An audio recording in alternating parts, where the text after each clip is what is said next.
လက်ဘနွန်နိုင်ငံဘေရွတ်မြို့တော်တွင်ပြုလုပ်ခဲ့သောပြင်းထန်သည့်လေကြောင်းတိုက်ခိုက်မှုအတွင်းဟေဘိုလာအဖွဲ့ရဲ့အထွေထွေအတွင်းရေးမှူးချုပ်နိုင်အင်ကာဆန်ရဲ့တူဖြစ်သူကိုတုတ်တင်နိုင်ခဲ့ကြောင်းအစ္စရေးစစ်တပ် IDF က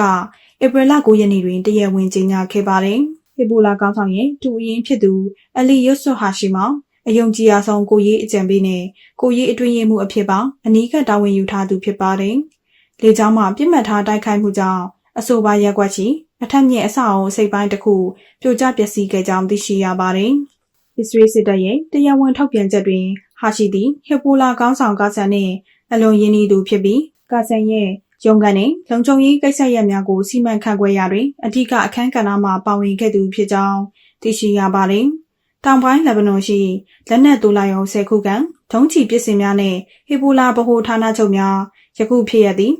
ဒေသတွင်ပဋိပက္ခများပုံမိုပြင်းထန်လာစေတွင်ဟေဘိုလာအဖွဲ့ရဲ့ထိပ်ပိုင်းခေါင်းဆောင်များကိုအစ္စရေးကစက်တိုက်ပစ်မှတ်ထားချိန်မုံနေကြောင်းသိရှိရပါတယ်။